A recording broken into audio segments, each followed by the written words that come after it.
But the Greeks believed it. The Greeks believed it back then. So that's what I mean. Poetry is poetry. History, what actually happened, is much more complicated. Did they bring a Trojan horse into Troy? And did the men come out of this? Were the Trojans stupid enough to pull this dumb thing into their thing, and people then came out and opened up the gates? I don't know, but I think it's more complicated than that, I honestly think. Did Odysseus go all over the Mediterranean? I'm sure he got blown off course. Or his men turned into swine in Circe's lair? And you follow what I'm trying to say? That is the poet's history. And I don't think it stopped down into the Roman times. It only stopped with the beginning of printing, when we could have really accurate record keeping. Again, I'm sorry about that. So, I mean, King Arthur, was there a Holy Grail? Were there the Round Table? Did he pull the sword out of the rock? You know, all that sort of thing. I'm sorry to be tough on that. That's literature. And what people have a problem is, that's why I think that's so important, that saying, poetry is truer than history. But people believe all that. They're even running around now, what is that, the Da Vinci Code? You know, one of the most popular books ever written. You know, it's just nonsense, 3/4 of it. I know the guys who they ripped off. They had a lawsuit in London. They're my friends. I wrote a book with them. One of the books that you have here, as I told you, the Dead Sea Scrolls Uncovered.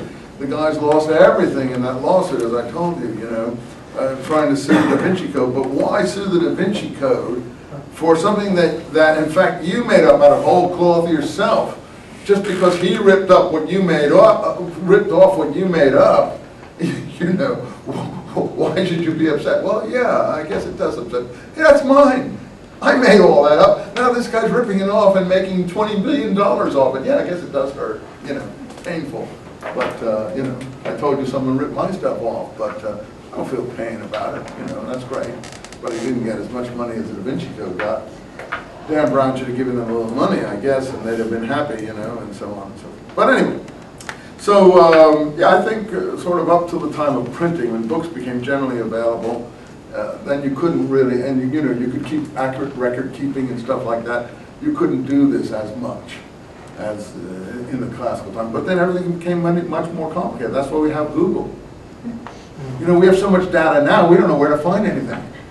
So Google, you know, finds it all for us, but then Google is full of so much rubbish that you got to just plow through this garden of total rubbish to find the thing, the nugget you're looking for, even in Google when you Google something up. You know, so that's how much data is out there. So yeah, things are certainly improving, and the scrolls are sort of helping out. Where do we get on this? Because I was trying to tell you that in Christianity, it's all wrong about the Son of Man. There is no Son of Man, There's no definite article, Son of Man. That is a misunderstanding of the Palestinian concepts. That shows that Palestinians didn't write those documents. That's someone who didn't know Hebrew and had this stuff communicated to them. And then, of course, there's all this testimony.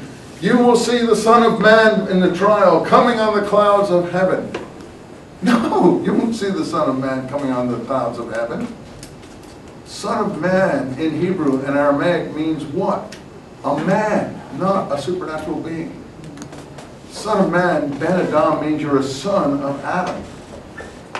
Now what Daniel says is something quite different. What Daniel says is, you will see one like a Son of Man coming on the clouds of heaven. That is, he will have the appearance of a man, but he will not be a man. He will actually be a supernatural being of some kind. I'm not sure Daniel's right or wrong, but that's what Daniel says. And you know, some translations of the Old Testament actually, instead of you will see one like a Son of Man coming on, you know, on the clouds of heaven or something like that.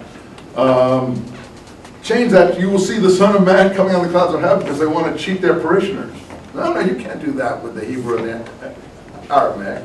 You can't just stick in anything you want there to make the whole thing consistent for the people who might have, you know, doubts or worries in terms of that. So, okay, I'm not blaming Jesus for this. I don't think Jesus said anything like that. And that's what I mean. I know people put stuff in Jesus' mouth. I know they did. Stuff that he would never have said. So the only question is, how much was put in or how little? And that's what the Jesus Seminar tries to determine. You've all heard of the Jesus Seminar? But they take votes on it. As I told you last time, I wouldn't take a vote on it. I mean, you know, you either understand and know it or you don't. I don't care what 50 people who don't know anything vote. That's not going to give you the truth. You can't vote on the truth. The truth is what an intelligent person perceives and is able to determine for him or herself. That's what the truth is. Not what some committee decides for you. Yeah. You take your conclusions because of other stories that happen in the Bible, the New Testament, because to me, I agree with you. I think the Bible contradicts itself in certain stories of what Jesus did and making... Well, forget about the contradictions. I'm actually saying some of the episodes, forget contradictions, are things that you would not take as an important superhuman being would do or say. That's what I'm trying to say. So that has been imputed to Jesus by people whose mind can only reach that far. That's the poet. The poet thinks that King Arthur got to be king because there was a sword and a stone that he could draw out of the stone, and then everyone else thinks that too now, right? So they make hundreds of books. I see there are hundreds of books about it. Now they're making a new movie about Jesse James, I see. I mean, Jesse James was a thug, a murderous creep, a low-life scumbag, and they've made about 50 movies because he's part of American folklore. How do I know? Because he took part in the raid on Lawrence, Kansas. And all those guys who did that, they killed a huge amount of people, just murdered and massacred for no reason, you know, innocent people in Lawrence, Kansas, because they were Union people, just children, men. They just burned the place out and just killed just an incredible amount of decent people. And in Missouri, they were doing this for years. Anyone who comes from Missouri will tell you the history of Missouri. Missouri is like, I don't know if you saw that movie Ang Lee made about I think it was just recently on, huh?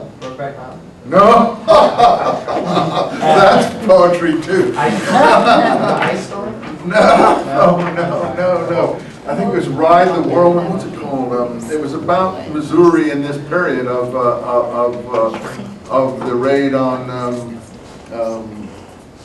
Quantrill's Raiders raiding Lawrence, Kansas. It was with that Toby Maguire chap and Jewel, the singer.